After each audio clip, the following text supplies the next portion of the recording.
All right, gang, welcome into another episode of Gun Talk Nation. And this week's episode is brought to you by Timney Triggers.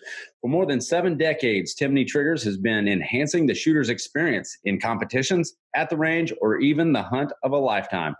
Timney makes aftermarket triggers for bolt-action rifles, shotguns, AR rifles, semi-automatic rifles like the Remington 700 Hit or Elite Hunter triggers, or the Impact AR trigger. Offers a lifetime guarantee. Holy crap, look at that. Just offhand, I don't know how many Timney triggers I have on my guns. I'm sure you guys are much the same. But joining us today is Gary Killingsworth, fellow Gun Talk crew member, and Mr. Matt Spafford of Smith & Wesson. Matt, how are you doing today? I'm doing well. How are you? Oh, we're doing good. You know, we're still shutting aside and staying indoors and doing our part for the good of humanity. But you know, out of all this comes is we get to think more about guns and what our gun space is lacking. So what are you guys, passing the time? How are you guys passing the time right now? Yeah, I mean, we're working, our factory's up and running, moving full steam ahead. And, we're all working, doing our day to day and making sure that everybody knows about the great products that we have. We launched quite a few at SHOT Show and throughout all last year, really. So yeah, that's what we've been up to. Well, Gary, how are you passing the time, man? It's kind of one of those things that it's always on our mind. Guns are always on our mind. And this is what we do. We move forward. We keep producing. So how are you dealing with it right now? Well, so my safe has never been more organized than it is right now. Most of my guns have never been cleaner. And that's the truth. You find it somewhere. I mean, you got to do something, right? But I sit here and I look at my gun safe and I go, man, I really should organize that. But I get into cleaning. Right. But then I go in and I go to older guns that I've got and I go, man, I haven't shot this one in a while. And actually one of them was a Smith & Wesson M&P 15 that I had kind of started working on. I started kind of doing, some adjustments on. I've, recently just put an optic on it and now I'm ready to shoot again. But I ended up taking that out on a hog hunt. And I don't know, 223 is not the best round for a hog. Guaranteed it's not. But it's reliable and you can shoot a lot of shots in a short amount of time. And I don't know what are you guys' experience with the M&P 15? Because that sucker was launched a long time ago and I absolutely love the platform. So I firsthand experience, doing a ton of product testing with M&P 15s and they just run. They run and run and run. Doing a lot of optics stuff and we're just absolutely hammering them. And they continue to run. Really, well built. Yeah. Matt, what about your experience with them? You've probably got more time behind an M&P 15 than probably both of us combined. Yeah. Yeah, they're great rifles. They've been out for quite a while now, and they're widely distributed to the consumer market. And they can be found with law enforcement too. You get a lot of law enforcement units out there using those, and they're like Gary said, they run and run and run, and we've offered them in different flavors and configurations and stuff over the years. But yeah, they're definitely a really popular rifle and, they're versatile. That's why they're one of the most popular, rifles in America. Yeah. And I think that's what's great about them. Cause any entry level guy to the professional guy, there's something that you guys are offering for all of them. But it's all based on that M&P kind of platform. And I think a lot of guys are familiar with the M&P platform, but on the M&P 15 or the M&P pistol line, kind of give us a little bit of background on that. Cause if a lot of people don't know my background, I was kind of there when the M&P platform started on the PR side of things. And so I got to actually kind of promote this new line, and these things are battle tested right out of the box. And that's all due to the research and development by the guys at Smith & Wesson. Can you give us a little bit of that background and the development of it, Matt? Yeah, I mean, Smith & Wesson introduced the M&P pistol. I want to say it was around 2006. Mm-hmm. Sounds right. And yeah, it was really designed for law enforcement. That was, what we used as kind of like the standard when we went forward and developed it. And there were some unique features of that pistol, one of which, and something that people recognize the M&P for is really its ergonomics. The M&P has an 18-degree grip angle on it. And what that means is it provides a natural point of aim. It's actually very similar to the model 1911 that a lot of people, grew up learning how to shoot on and are very familiar with. So when you put an M&P in somebody's hand, and they're able to extend their arm, their eyes will line those sights right up, which makes it, easy to shoot for a lot of folks. So, yeah. The goal with any pistol that we make is, we want it to be accurate. We want it to be easy to shoot. We want it to be comfortable to shoot. And that's really where the M&P series started. It was designed originally for law enforcement. It's widespread across the country and used in law enforcement. And consumers really clung to it. And there's a couple of unique features. There's interchangeable palm swell grips. There's slide serrations offered in night sights with an equipment rail. So it's really one of those, dual type pistols. And we've continued to, modify that line and improve it over the year.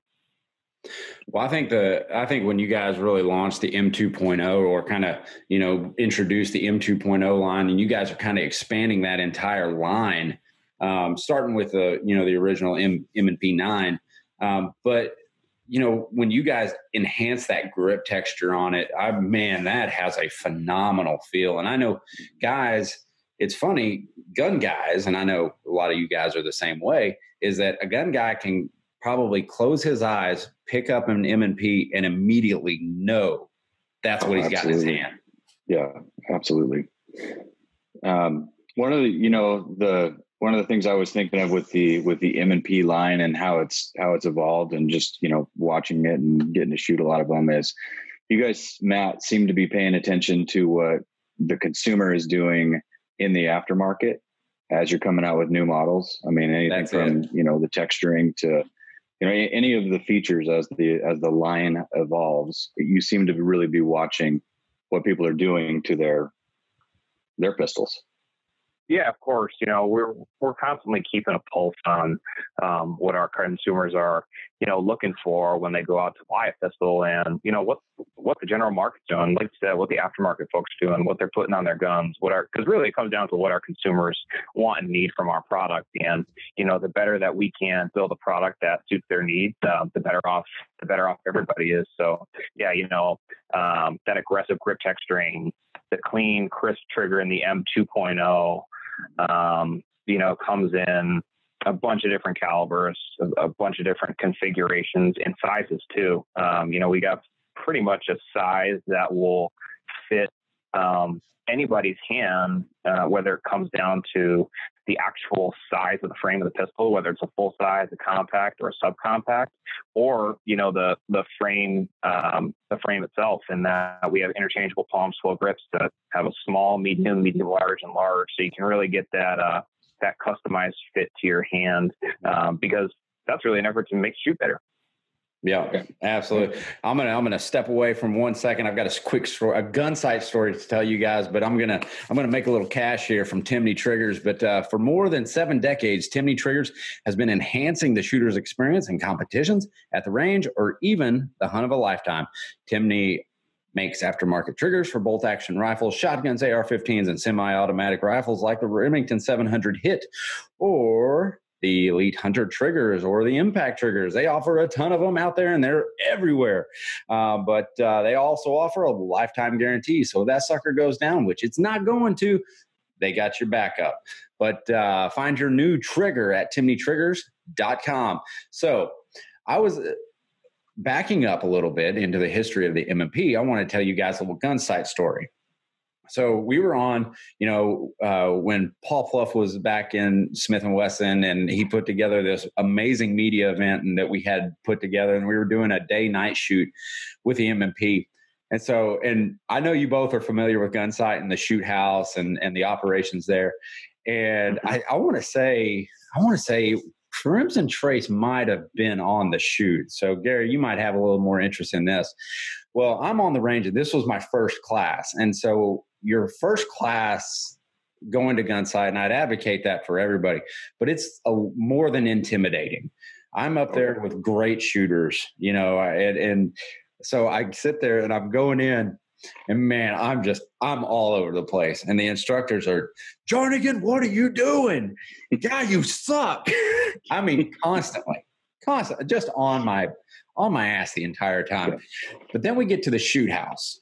And so it's pitch dark, and you hear guys, they'll, you know, take one guy in there. All the guys are kind of sitting around, you know, shooting the bull and talking about it. And then, hey, Jarnagin, get up, you're next. And they don't tell you anything about it.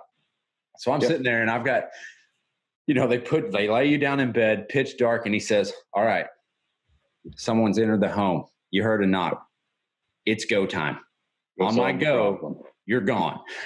And so I'm sitting there, and I grab the M&P, and I go through, and I'm you know, clearing corners like a pro, and I'm going through the shooting house, and I get finished. And this instructor, he goes, man, where have you been all week? I guess, you know, you shoot way better at night.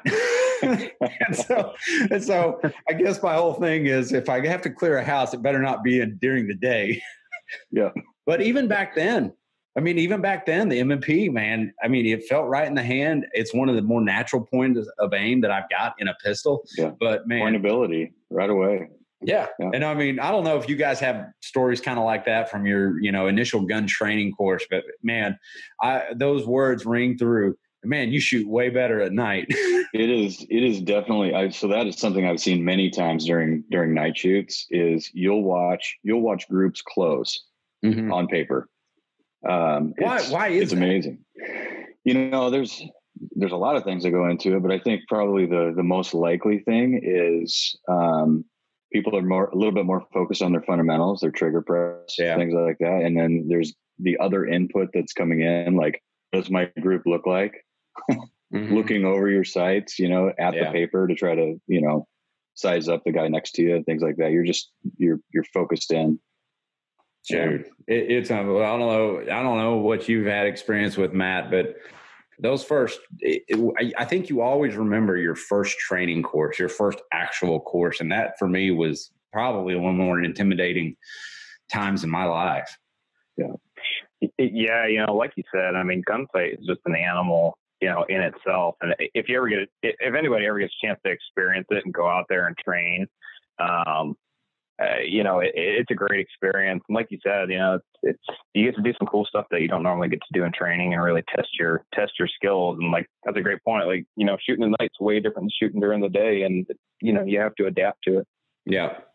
Yeah. And it's one thing to sit there and be a part of a launch like the M&P 15, but how have you guys progressed that line? Because I know we see the M2.0s coming out, but you know, this is the time when gun companies are progressing so quickly. What have you guys been putting out there that, you know, the average guy is going to like seriously take notice of? I mean, the M2.0 is notice enough, but what else are you guys bringing out? Yeah. You know, I think one of the recent additions to the line that will turn some eyeballs will definitely be the Performance Center M&P M2.0 pistols.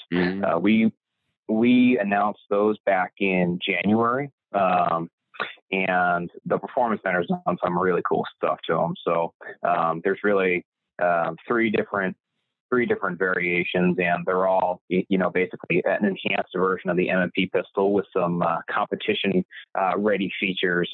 So we'll offer things like ported slides, tuned actions, trigger over travel stops, slides that are cut for optics. Really those enhancements that a lot of people will take their gun to a gunsmith or like a custom shop to do. We offer straight from the factory through the Performance Center. So pretty cool. There's a bunch of different models that are just trickling out there right now. Matt, you guys are also offering quite a bit in the way of pistols that are already mounted with illumination devices or lasers, optics, things like that? Yeah, we do.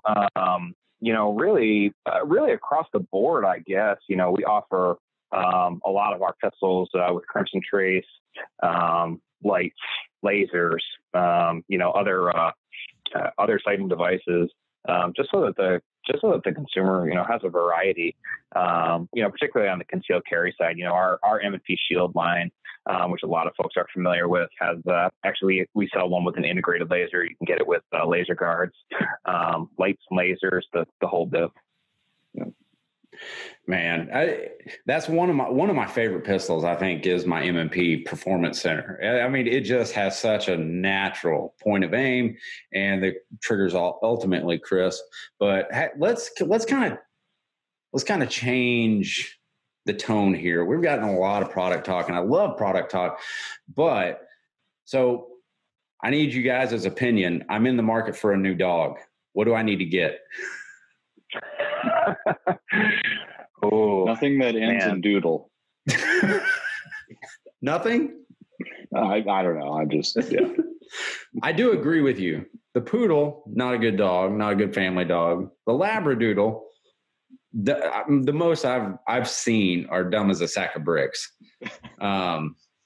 Just spazzes. I just don't want to hear you say the word. That's consistently. That's probably the main thing. It's like me saying like, hey, I've got a Yorkie or a Shorty. Yeah. That's pretty bad. You said earlier, you told me you were in the market for a tiger. So I was kind of hoping you were. A tiger is not off the table. I know with a tiger that I'd have to get rid of it within a good 6 months. Yeah. Matt just goes, yep. Yeah. And how do you know that? I assume that you'd have to get rid of it in 6 months because, and I don't know if I could, honestly, I don't know if I can afford the food bill. You're going to say you must be watching a bunch of Netflix. Yes. Yeah, there might be a documentary you're learning that from. Yeah, more than likely. I mean, that's how I know I could probably afford a tiger. Well, I probably couldn't afford a tiger. But no, Matt, I know you do quite a bit of hunting, and you've got some sporting dogs, don't you? I have one. I have a field bred golden retriever.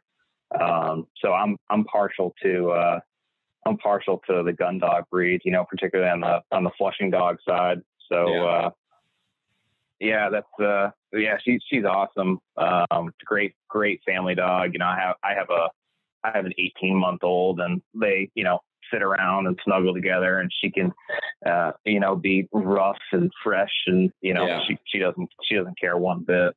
So have you always kind of grown up with the golden retriever breed, or is it just something that you've kind of recently been introduced to? Yeah, it was really something that I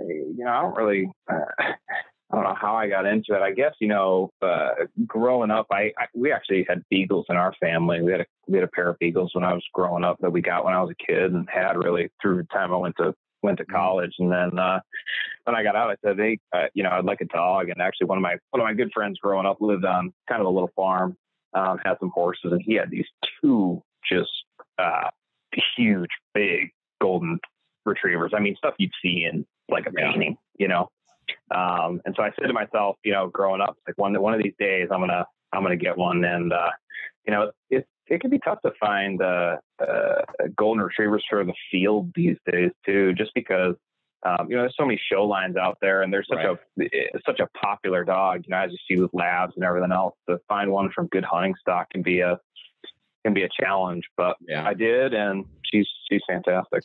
You're lucky, man, because it's kind of a flooded market. And we joke about the tiger thing, but when the dude is talking about you can get a tiger for like $2,000 to $2,500. Yeah. What's up with the prices of dogs? I go on there and look, and it's like $2,000 for a puppy. I know. It's ridiculous. I know. Yeah. And it's not even trained. You got to do, exactly.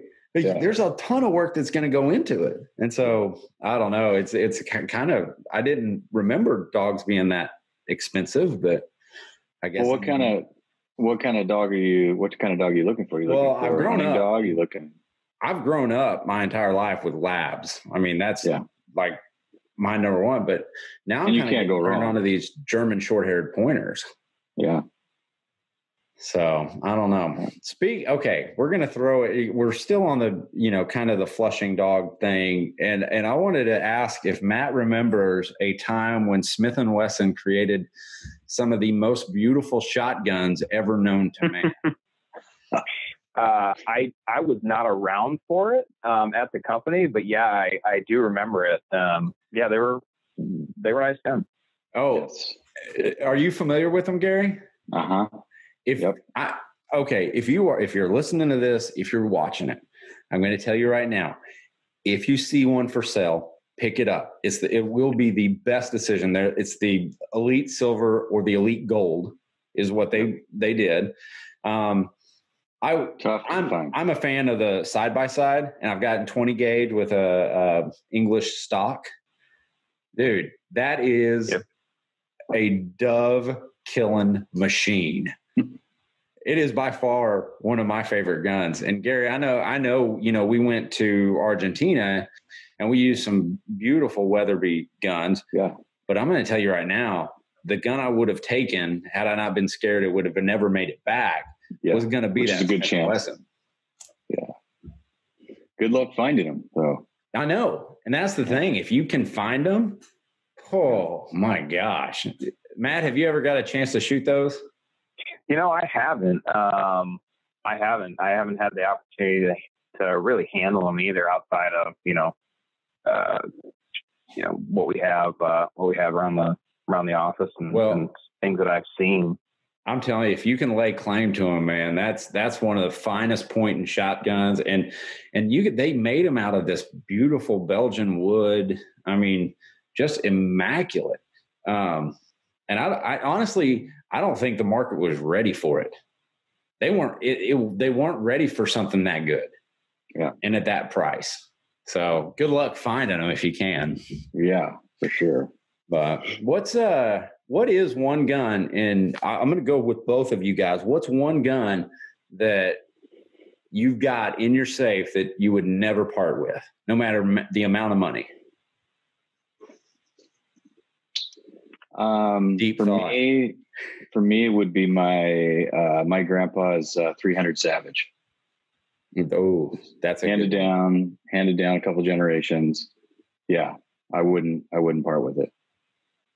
Man, Matt, what about you? Yeah, I was going to say, I think, I think there's a couple of one of my special guns for me is,